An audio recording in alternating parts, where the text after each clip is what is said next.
I'm Mary Bond, Group Director of Seatrade Cruise, and welcome to this Seatrade Cruise Talks webinar entitled Reopening and Revitalising, How to Connect Stakeholders for a Successful Restart, sponsored by Wallem. If you have any questions for the panel, please enter them in the Q&A box on the right-hand side of your screen. And if you need any technical help, you can enter it there as well, where somebody from the team will get back to you. If you have to leave for any reason, don't worry, a recording will be sent to all registrants 24 hours after this session ends.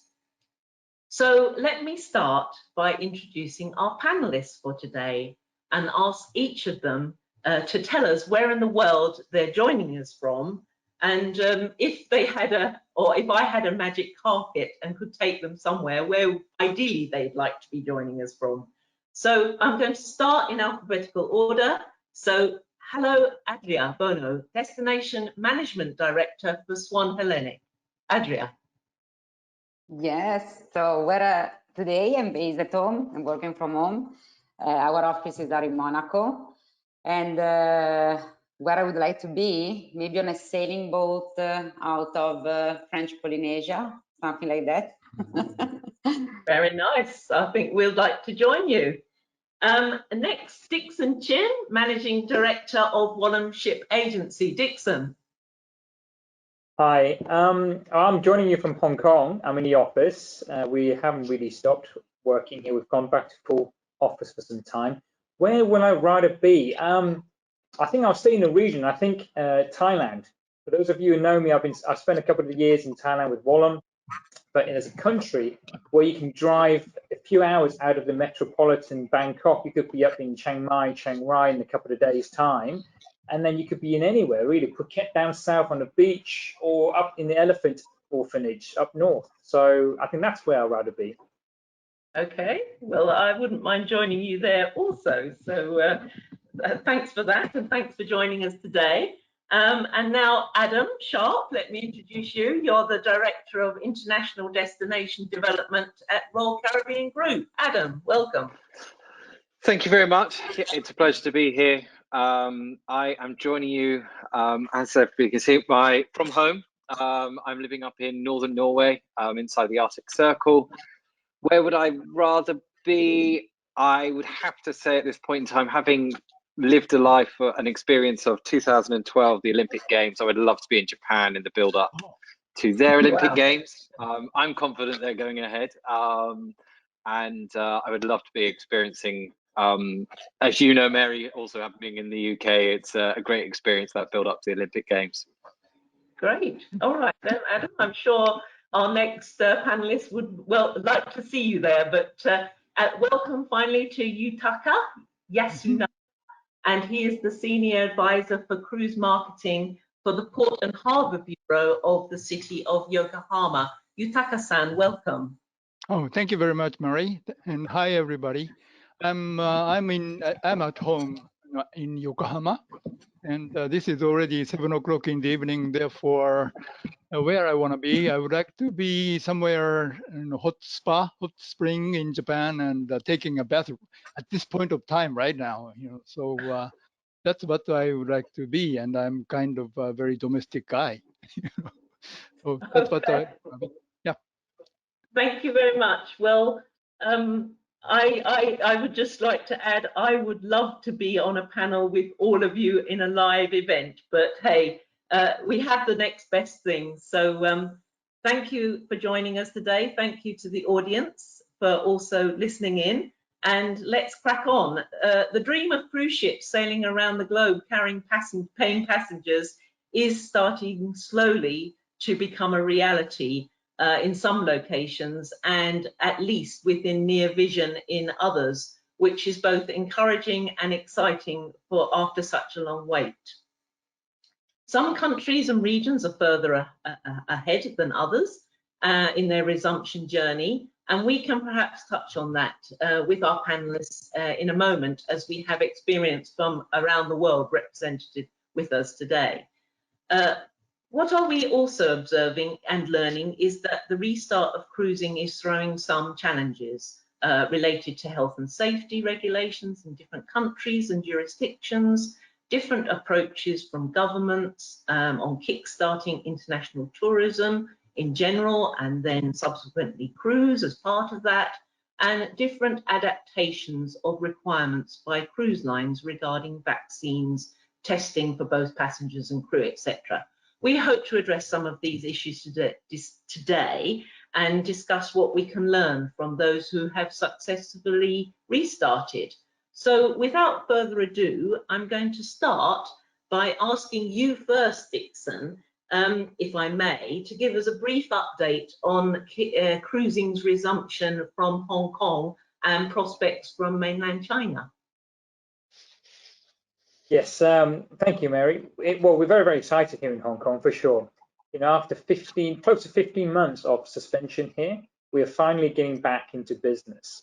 So, of course, in the region, Taiwan was the very, very first country to start domestic cruising. They had very, very low numbers on COVID from the beginning, maybe perhaps because of the island state that they were in. But that was all the way back in July 2020. So they led that from the very, very beginning. And then, of course, Singapore did an outstanding job in restarting at a time when it was quite challenging for us. So they started with 2 mega cruise ships, so both Genting and Royal Caribbean started there from November and December, respectively. But of course, now we've also seen Japan starting domestic cruises with 3 cruise lines there. With the unfortunate thing is that we've also seen the ins and out of state of emergency. So in Hong Kong, we've taken note of everything. The government has been quite pragmatic in the way, and now it's our turn. And we just hope that we will be able to do or restart in a sustainable way, that we can continue and continue through to keep people safe, continue to keep the cruise lines in operations. So we're now working with the government to work out the finer details of the protocol. So what we've seen so far, again, it's definitely the most strict set of protocol that we have around the world today. So for example, all the ships that's coming in, as well as the crew on board, as well as those who are flying in to sign on in Hong Kong, would have to go through a preset period of quarantine. And that depends on where they're coming from. Then these crew members will have to be vaccinated before we can restart.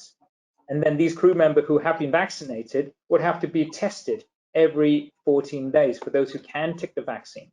For those who cannot, they have to be tested every 3 days. So now moving on to the guests and the passengers on board. Those who are going on the cruise have to be Hong Kong residents. That's to start with. And then they would have to be vaccinated as well. And beyond that, before they get on the cruise, they also have themselves to be PCR tested up to 48 hours prior to boarding. So it is quite strict. Plus, the ship itself is going to be operating at 50% capacity. So, all in all, it is a very, very strict set, but we hope to keep everybody safe. We hope this will continue, and we hope this will be the platform for us to reopen to international cruising. So that's Hong Kong news. Okay, thank you for Hong Kong. And do you have any insight on mainland China at all? Yeah, we're beginning to see it. We've seen a few ships waiting to start, mostly domestic Chinese operators, as we have been led to believe from the Chinese authorities that it's going to be the mainland domestic cruises first too. And of course, the big project we've also seen is the joint venture between Viking and China Merchants Group to reflag and rename the what was the Viking Sun. So we're seeing that, but we haven't really heard much since. I mean, we can see that China still has a very, very strict control on the border. And I think that's what's stopping. And I think recently, last couple of days, we've had a surge in COVID cases in Guangdong province. And I think what the Chinese authorities are trying to do is they want to single out Sanya. They've mentioned that before. They want to use that as a platform to restart. But we've had very, very little news from that. I was kind of hoping you might be able to give us some insight, Mary, today. Well, I haven't, but possibly Adam might be able to share some news on mainland China. I don't know, Adam, but I don't want to put you on the spot. But if you are, Adam, could you say anything about mainland China at all? I think to Dickson's point, the Chinese authorities have been very particular in so much as domestic cruises, domestic companies can start first, and then there's a gradual sort of reopening for international cruise companies like ourselves. We're obviously, it's 17 months since we had ships sailing in this part of the world, so we're really keen, having proved that you can operate in this environment in Singapore successfully. We're keen to start getting ourselves back in and running out of China. And the longer it goes on, I think we're under more and more pressure at a corporate level as the world reopens to start making some sort of decisions about where our ships will go. You know, we've not been shy. We've announced clearly Wonder of the Seas is heading to China, and now is sort of the time where we've really got to start thinking about whether that's, you know, even in Q2 of next year, is that going to be possible? And there isn't sort of too much green lights and green shoots as we've seen elsewhere in the world so far in APAC, which is frustrating, disappointing, but above all else, you know, we want to get back to cruising in this part of the world. That's the key to it all. You're right. I mean, Yeah. what lessons have you learnt, or are there any key takeaways from the blue ocean cruising that you have conducted out of Singapore with Quantum, and obviously with the TUI group as well, TUI Cruises joint venture out of Germany and elsewhere? Yeah, it's interesting. They're two really different scenarios. You know, Singapore has been very much about, you know, a bit like Hong Kong, I suppose, in a way, or will be in Hong Kong, it's Singapore residents only.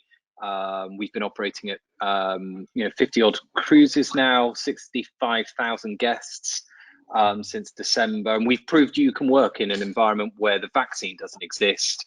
We have huge amounts of testing on board for our crew.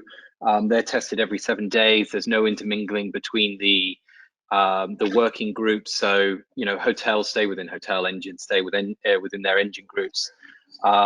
So we've got that working successfully, and I think it's a great case that we've been able to start pulling on the data, and that's been allowed to support us in the CDC, but also in our discussions within the EU CDC, and also with the Asia Pacific authorities. And then TUI have worked a little bit more. We, you know, very early on we talked about bubbles, bubble cruising, and I think TUI have been much more in that arena, with going down into the Canaries, etc., and, you know, transporting large amounts of people down there. So we've learned a huge amount, and I think the message has been, is we've collected that data, and that's informed us sort of more so. If you think a year ago or 15 months ago, we didn't have any data about how to operate in COVID cruising. So we've been able to use all of this data to support the discussions with CDC, and I think now you're starting to see the benefits of it, is that we're actually having a lot of success in these areas with these authorities about the restart of cruising. Do you find that that governments are looking at other governments? So, you know, that everybody's looking at everybody else who's done it before to gain lessons and to gain this information, to make sure that each reopening becomes almost watertight, if you like? Yeah, I think we've seen it in all of the discussions we've had. There's always questions. Well, how did this, you know, how did this government do that, and how did you not get around this, but what was your learnings, and how did you use that to inform you to do this? And so it's been great from us because you've got real life examples. So it's, you know, and we're talking a lot with the Japanese government, and we try to use the information rather than sort of hypotheticals. It's much easier to say, well, actually in Germany, when the cruise ship left Germany, it went to Stockholm, and it was a different country. And, you know, I've talked sometimes about the next challenge of the multi-jurisdictional cruises. So again, you've kind of said, well, this country have done it, and they've done it this way, and so you're able to introduce people to other people to have that conversation. Okay, thanks, Adam. And let's move to Japan and Yutaka-san. What is the situation in Japan currently with regard to domestic cruising? Okay, thank you, Mary. And currently now, Japan, as maybe most of the people know, the government declared the state of emergency for the third time now since April, and situation is still, not so improved, in terms of the corona infection situation in Japan. However, currently now, we are waiting for probably restarting in July. We are hopeful that crew companies in Japan can restart the operation in July. And taking this time, we are now sort of preparing for the restart, like enhancing the screening procedure, such as the introduction of a PCR test at the time of embarkation. Instead of, in the past, we did it that before, prior to the cruise, but actually we are going to start that process at the time of embarkation, as some other regions are doing. And also, we should be, concentrating on the effort to sort of coming up with the new revised guideline for international cruise to be started sometime in the latter part of this year, or maybe early part of the next year. Japan, as maybe many people know, that we were severely hit by the Diamond Princess case, at the beginning of the coronavirus infection when it started in February last year. And actually that was the first encounter of the Japanese people against the coronavirus. And therefore, and before that, only 20, cases were found, accumulated positive case was only 20 when she came back to Yokohama from Hong Kong on February 3 last year. And so the experience was so shocking to the Japanese people that somewhat, the cruise ship is related, imprinted in their mind, with the coronavirus. So Yeah. we need to sort of wipe that out and to try to come up with some sort of a positive message, about the cruise ships, that cruise ships are safe and have very, enjoyable experience or something like that. That sort of a positive message should be communicated, and that we try to do as a next step. Okay, but the domestic cruising that has taken place has been successful to a certain degree, even though they have stopped intermittently, but they have been successful, have they? Popular? Oh yes, yeah. Actually, Japan domestic cruise is not like a cruise to nowhere, but actually they have a actual port of calling, and the reason why they can do it is that the guideline clearly states that some sort of a committee should be formed at each local port, and that committee should be comprised by the parties concerned, such as the port authority or cruise ship companies and the hospitals and local health authorities or something like that. And those people get together, sit down together, and discuss, how to operate and how to cope with the unseen circumstances. So that kind of committee is a very good idea because, national level, they cannot make any, detailed, stipulation because they don't know the local situation, and local situation differs by port or by region. So for example, the port size is different, and situation of the coronavirus infection is different, and seriousness of infection is different. So there are a lot of difference. Therefore, each local committee should be able to handle that, and that's why we can have the port of call, cruises in Japan for the domestic cruising. Okay, thank you, Yutaka-san. So, of course, the next big step is a return of multi-jurisdictional international cruising. And do we feel that the countries in Asia are moving fast enough with their roadmaps to enable this, or would you like, what would you like to see happen? Dickson, what, if you had a wish list, what would you like to see happen? I think it's a combination of both what Adam had mentioned and also Yutaka-san has mentioned. It's pragmatic and work together so that we can reopen internationally. And I think that's the most important message. And it would be great to see that happen. But I think we also hampered specifically, then there's the COVID vaccination war that has been touted with different countries at different stage of the inoculation. And I think until each and every country have their own people looked after the nation that are receiving the vaccination, we won't be there yet. So what my message is whilst we're waiting for the vaccinations to kick in, for the herd immunity to be able to achieve, then we see domestic. So you're still only cruising amongst each other, right? So you're not introducing the foreign threat of another outbreak. As soon as they have got the COVID under control, as Singapore has done without vaccine, they were still able to control the numbers, and then they were opening up to cruise domestic as well. So I think that's what we would like to see. It's a bit more forward thinking from government side. Yes, we need to balance the health and safety of the citizen, but at the same time, we also need to look at economically what cruise can bring to local community, as we all know. Right. Adria, I'd like to bring you in. Clearly, you are not operating ships yet. You're a fledgling startup, or re-startup. But with your experience, and obviously you're planning the destination for the new ships coming. Do you think governments and tourist organisations need to do more to attract cruise lines?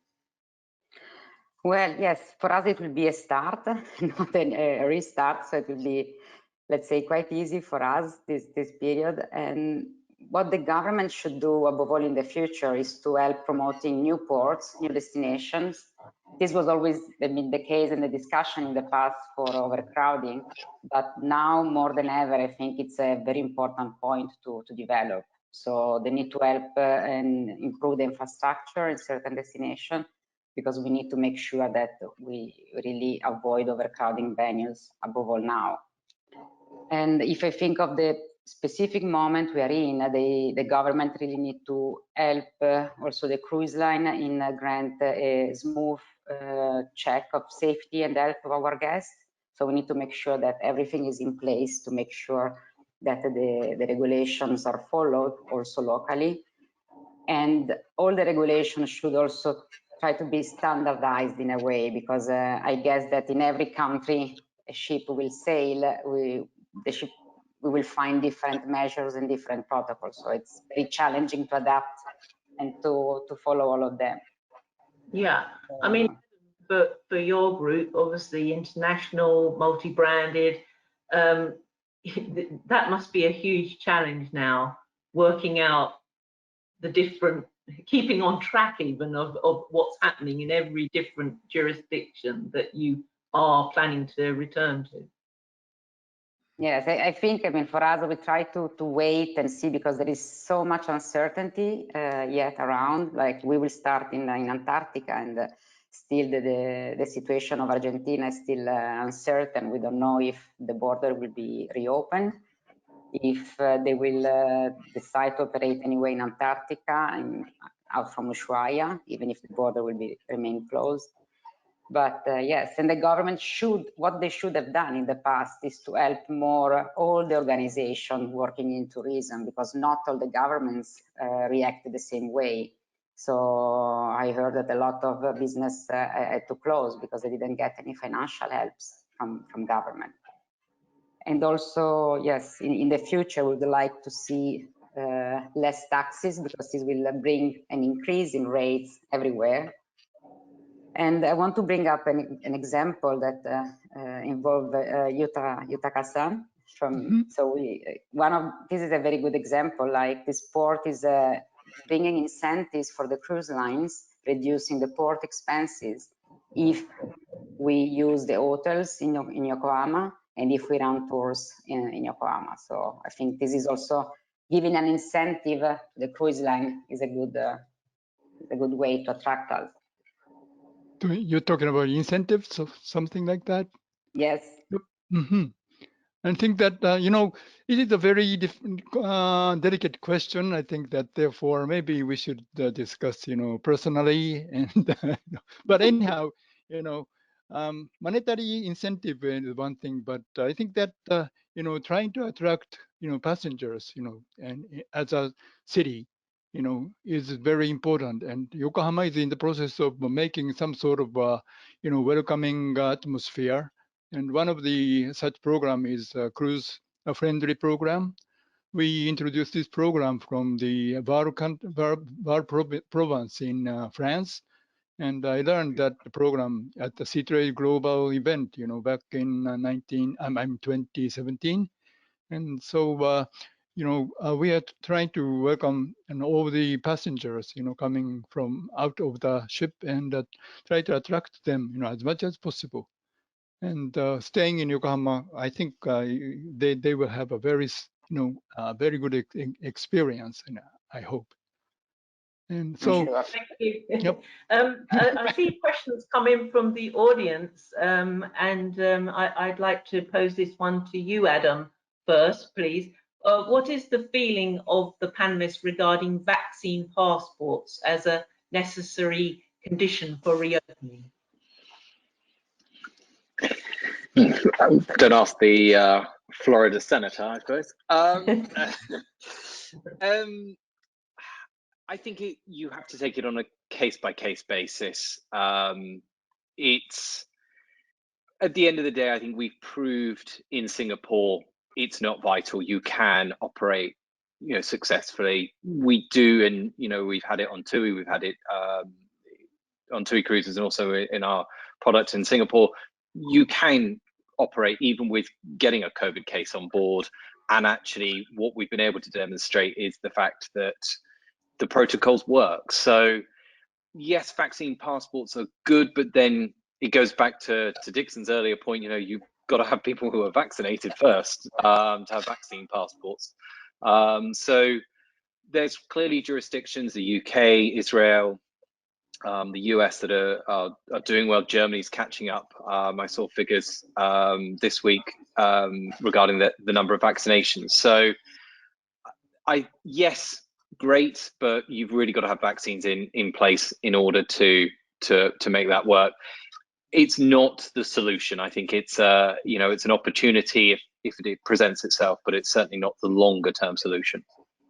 Okay, Dickson, did you want to comment on that question? No, I was going to basically said what Adam was saying. So we've seen Singapore operating without the vaccine. We've now seen Hong Kong mandating for those who need to go, who want to go on a cruise, need to be vaccinated. So I think the bottom line is it's really what each and every jurisdiction or government is comfortable with in terms of allowing cruise to reopen. And as Adam has said, all the cruise lines, each and every one of them has a set of protocol, a health and safety protocol on board in case there is an outbreak, in case there is a case. So I think it's really down to what the government is willing to accept before, and this is where the education and perhaps information discussion comes into play. All of us in key stakeholders has a role in it to make sure that the government authorities who are making these rules and regulations have all the information that they need to make an informed decision whether they will do it or whether they will not do it. I think that's probably a bigger focus. Okay, thank you. I noticed there's another question which probably neatly segues us into talking about itineraries and Shorex, but it says, what would you like to see as far as health and safety in the ports as passengers disembark for shopping and dining? Who would like to take that question? Adria, do you want to comment? Yeah. Well, we would like to see all the regulation, the local regulation in place and respected. So, because we will have to inform our guests about the local ones, so and we want to see them respected in order to feel safe. Yeah. Okay. So, I mean, do you think we'll actually go beyond bubble soon, or no? I mean, you know the keeping the Shorex scenario where the you have to go, you can't go out as an independent. Do you think we'll see that change in the near future, or do you think that will take a bit longer? I think everybody's hope will be that we will be back to normal very soon. I mean, forgetting the pandemic and all the measures. For us, when we will restart, it will be in Antarctica. So if we successfully restart, there is no reason to worry about that. I mean, we don't have any contact with any person apart maybe some science and some penguins.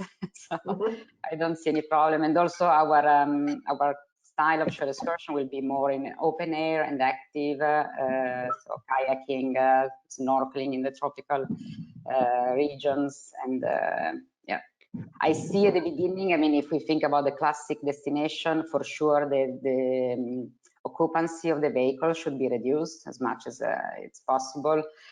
We should avoid maybe a restaurant and try to minimize, yes, the crowd in each venue.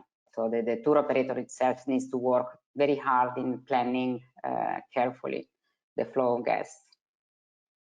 Okay.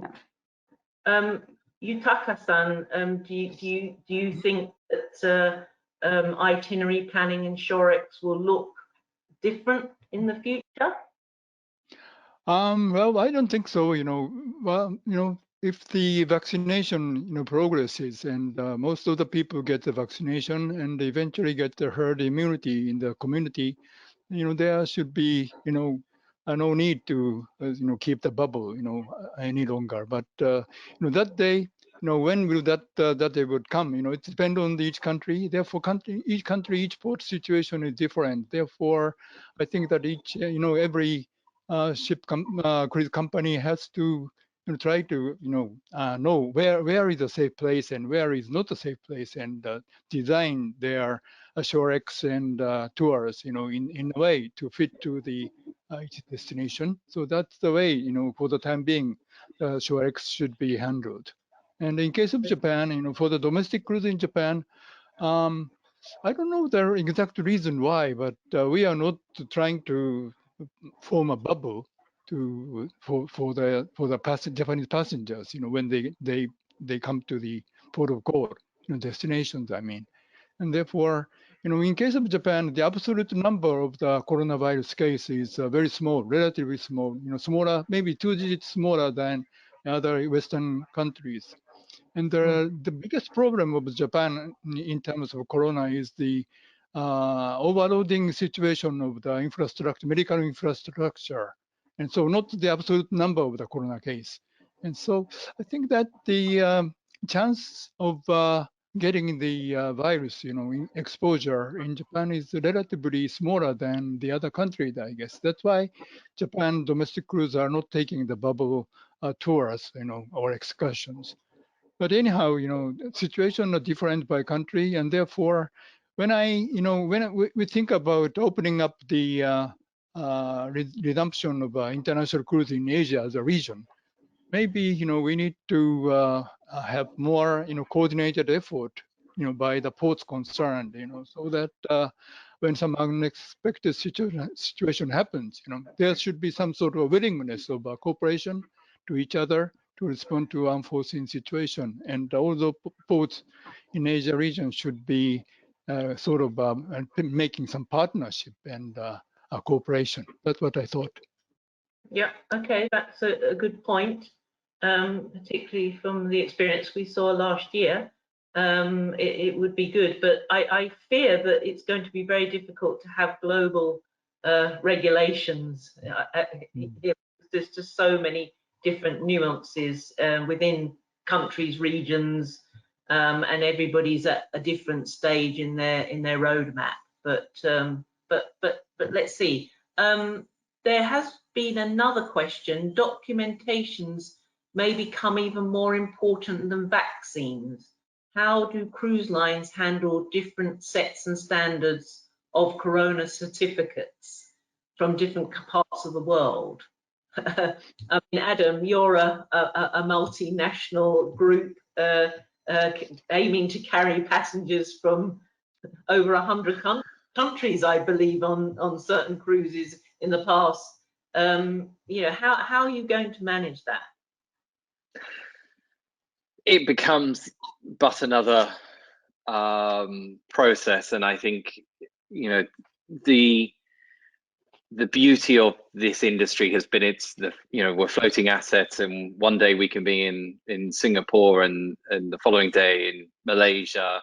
So we very quickly, even on sort of, you know, 4,500, 5,000 passenger ships, got used to the requirements of each country and making guest queue. And as Dickson and the Wallem group know, I've had to sit on a quayside in Singapore and count, you know, departure cards for Singapore because they weren't right. So, you know, it will just become, with the Wallem group and his team, it was, but it will just become another piece that we have to handle.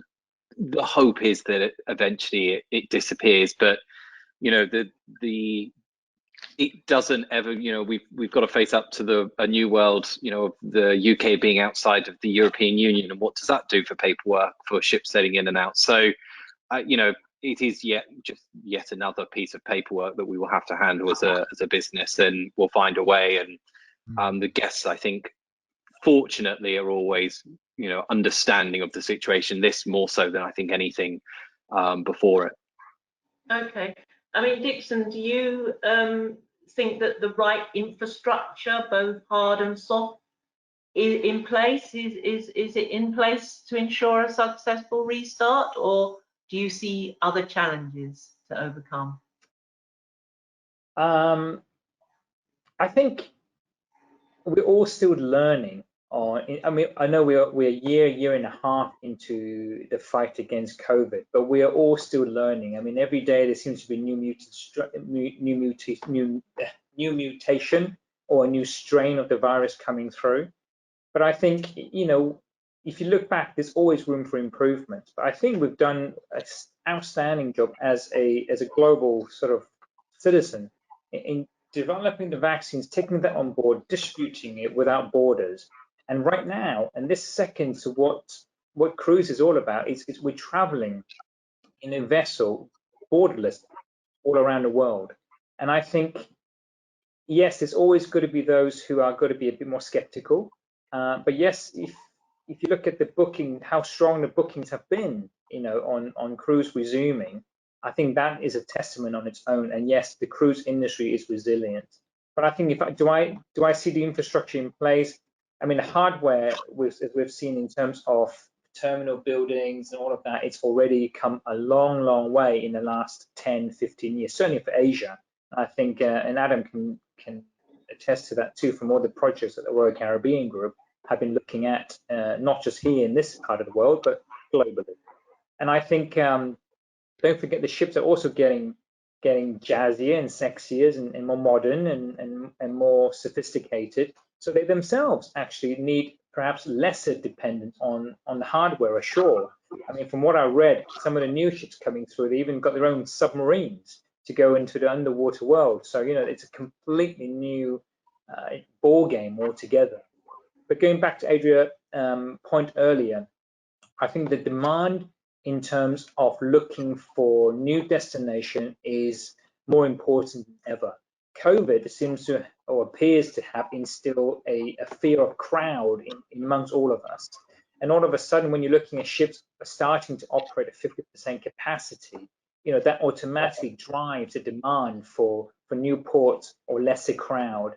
And I think for all those cruise executives out there in the attendees, as well as the itinerary planners out there, and Adria is amongst them as well, then I think, you know, the regional governments are more than ever ready to support with incentive, as mentioned by Yutaka-san, to develop new ports.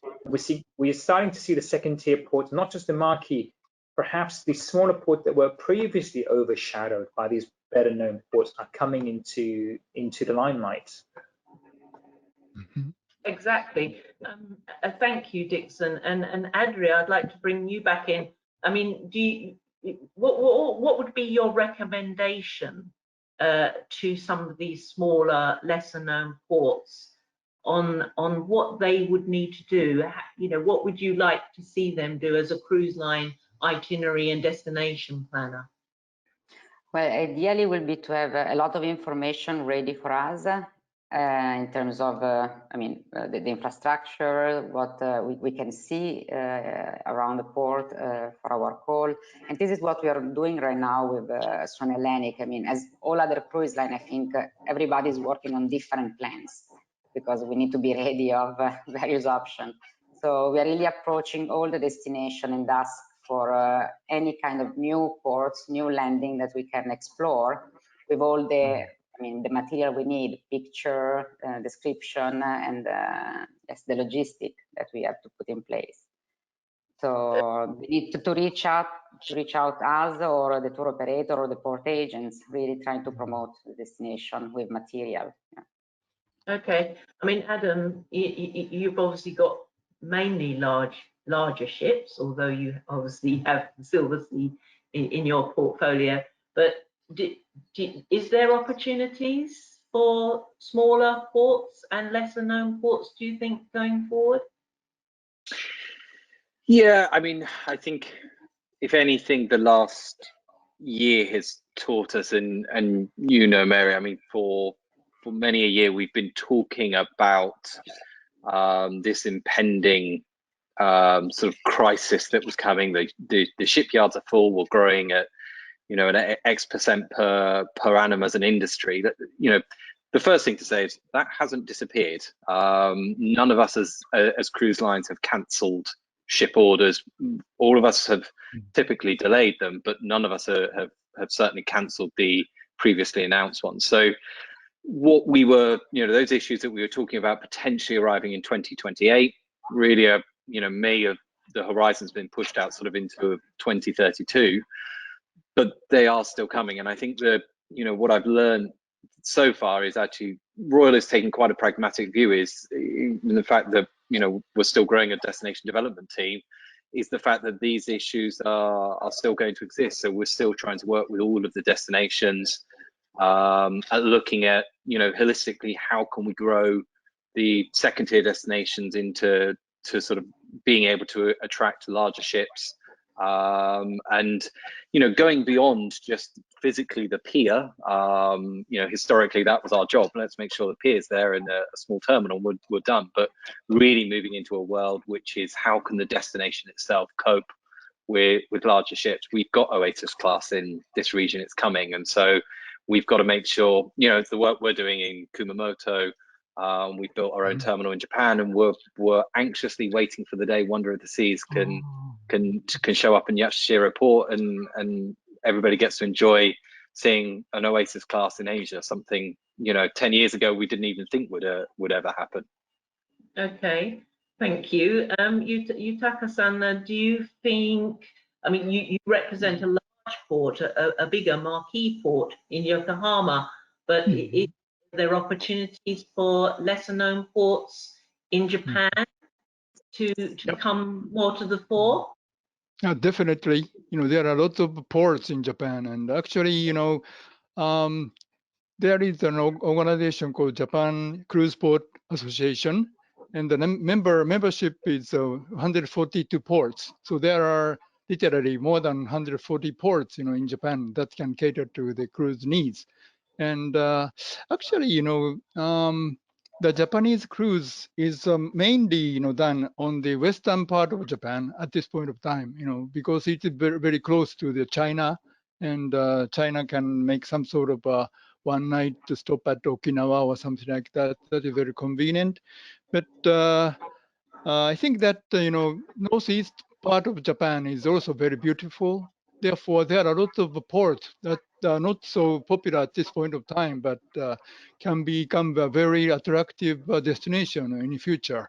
And actually, you know, we're trying to form some sort of partnership with those ports in the northeastern part of Japan, and try to come up with some model itinerary so that, you know, we can sort of promote that itinerary in front of the cruise ship companies and making some sort of seminars or something like that. And that's what we are aiming at right now. And so please come to eastern part of Japan and use Yokohama as turnaround port. Thank you for the promotion there. Dickson, with your experience, your group's experience around Asia, but also the world, do you see opportunities for lesser known ports to get on the map? Absolutely. As I mentioned, I think the drive will be there both from the guests and passengers perspective and from the cruise line themselves too. And, you know, look at Asia. If I look down southeast of Asia, you've got Philippines, you've got Indonesia, you've got Thailand, you've got thousands and thousands of islands who are yet to be explored and much more than welcoming than big climate. They've grown nature, they've grown own wildlife. So I think absolutely, I think now the push from the bigger marquee port, don't get me wrong, the marquee ports and the key turnaround ports will still be equally as important. But as we look beyond that to look at itineraries to be a little bit more exotic perhaps or different, and I think this is where the world opens up now. It's being driven. And this is perhaps the good thing that we can see, the silver lining of COVID. Okay, there are silver linings, I'm sure. We have a question from Rotterdam. Hello, our colleagues in Rotterdam. What would be the biggest difference in challenges comparing situations, for example, in Asia and Europe? Adam, do you want to comment on that? And then I'd like Adria to comment after. Yeah, I think, you know, in a way, Asia can learn from Europe. Europe is fortunate. There's a good vaccination rollout. It was slow to start with, but it's happening and it's picking up pace in most of the countries. So I think really it's and it goes back actually to one of the earlier questions, is the difference is, I think what we did see in Europe is timelines, and I think what we haven't seen in Asia yet is timelines. And that for us is the important piece.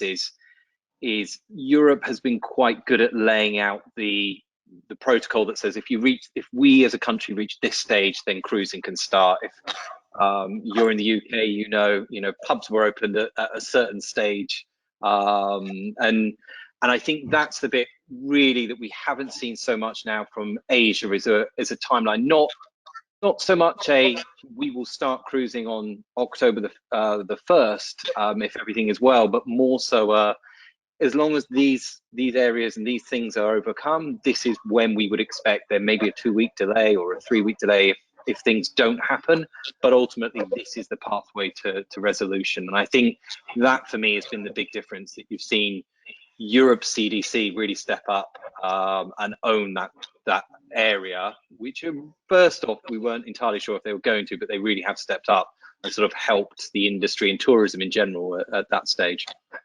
Okay, that's interesting, Adam. Thank you. I mean, Adria, you'll be speaking from a smaller ship perspective, but you have plans to sail in Asia and in Europe when you start towards the end of this year and into next year and beyond. Are you seeing, what do you see as the different challenges perhaps in Europe versus Asia?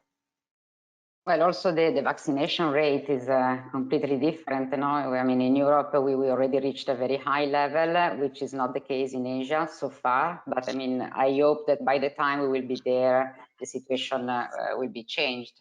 And I mean, if we talk also about not only Asia, but Australasia, so including Australia, New Zealand, it's very challenging there because we really don't know yet what the situation will be and if the borders will be reopened. And after our season in Antarctica, we have a circumnavigation and we will reach New Zealand, hopefully. But considering the uncertainty, we are planning, as I said before, different plans. And I think this is the challenges of the moment for everybody. Okay. And Adria, I think you mentioned there also that you touched earlier on the fact that some of the infrastructures, people have left the business since, left tourism and found other jobs because of COVID. Yeah. So do you see that taking a little bit of time to get back to how pre-pandemic levels were for talking about guides and just general tourism infrastructure and services that were touching the cruise industry. Absolutely, Mary. I mean, since the pandemic started, we saw at the beginning like a slowness in responses from the tour operator, and also on our side on the cruise line, because most of us have been furloughed or the team has been reduced. But now, 1 year after, I start seeing a lot of business closing. Everybody has to find another ways to arrive at the end of the month. I mean, to get their salaries. So a lot of very good guides change completely life. A lot of companies close their business and they convert it in something else. So this is a really high challenges that we will experience above all when we are going to restart. Okay. Anybody else want to comment on that particular? Are they finding similar situations, Dickson? Yeah, can I, Mary? I think, Adrian, to your point, I think the guides, we have certainly seen that here in Hong Kong as well, because obviously we've had our cruise suspension as well. But what I would like to go back to is that a lot of the guides and other people in our industry are passionate for what we do. And I think that passion will always come back when the cruise industry reopens. And I'm confident that would happen. And plus, you've got the various tourism board, like Hong Kong Tourism Board has the retraining program, or further developing the guide to help to grow the industry, whether it's for MICE or for cruise. So I think there's always going to be support, and I'm hoping, and I'm fingers crossed on this, that everybody who's left the industry will come flocking back when we reopen our terminal buildings and the ships are coming back into our terminals. I'm sure about that. I echo Dickson in saying that they will be coming back, and I think when cruising back, they are back. You know, that's what I thought, and all the small destination in Japan, they are all waiting for the cruise to come back. Yeah, of course, my point was mainly on the more remote areas. I mean, I was always referred to mainly to the Pacific Islands, these very small islands like Vanuatu, Solomon Island. I think that in the most civilized world, this is not happening, hopefully. Also, thanks to the government's help. Yeah. Okay, good points. Well, we're getting close to the end. So I have one final question that I'm going to pose to each of you. And there's time to answer, roughly a minute each, please. What would you like to see happen as a priority? Try to stick to one, but if you want two, fine, to get cruising back to where we were pre-pandemic. And how long do you think it will take? Difficult question, I know, but please make a stab. And I'm going to start with Yutaka. Oh, me? Okay. Yeah, I think that situation is in Japan, like I said, it started the coronavirus encounter from the Diamond Princess, means that there is some sort of a sentiment in the mind of the general public. Therefore, such kind of negative fantasy has to be wiped out, and therefore, I think the most important thing is to foster people's peace of mind, and that's what I would like to see. And how long will it take? The last question. Yeah. The good thing is that everybody knows that nobody knows the answer. So that's a good point. Good thing that I can say anything. Therefore, I would say that next spring, so probably March or April next year is the timing that we can restart the international cruise in Japan. Okay, Yutaka-san, thank you very much. Adam, your crystal ball, please. What would be your priority, and how long do you think it will take? I would love, there we go, for neighbors to start talking to each other. So I think from our side, it would be that, there is some form of commonality, and this, I think, feeds through a lot of our conversation today, is actually when it will restart.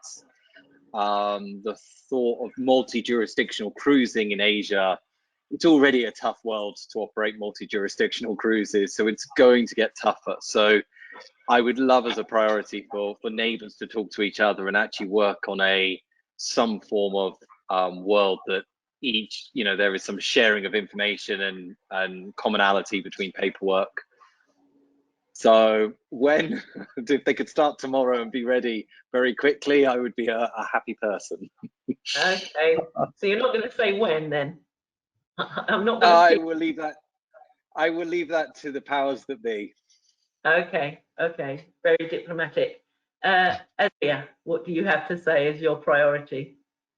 Well, I think that more attention on sustainable tourism from all parties involved is the top priority. And I think already what we learned this year, if we apply what the lesson learned this year, I think we already reached a very good point. Okay, and how long do you think it will be before we're pre-pandemic normal? I don't think so long. I mean, I see that I think 6 months maximum. Oh, very optimistic. You're an optimistic lady. Thank you very much.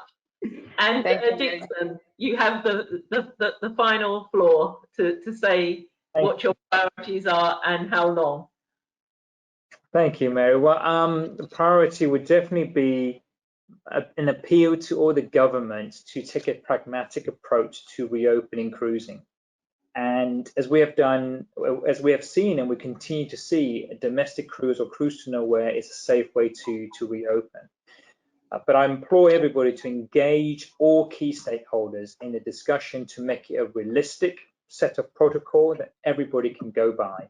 But more importantly, it's got to be satisfying the local jurisdiction or government for them to feel comfortable to roll it out. But it's also got to be achievable for cruise lines, local agents, ground handler, tourist sites to be able to comply with those regulations. So that's something, is to be pragmatic about it. In terms of where, well, we started to see some of the international cruising coming through back in Europe, and Europe is leading that. So I would like to take a stab at this. I hope, by Christmas, that'll be a lovely Christmas present for all of us, I think, for that to happen by Christmas time. Christmas 21, yeah? Absolutely, Christmas 21. Okay.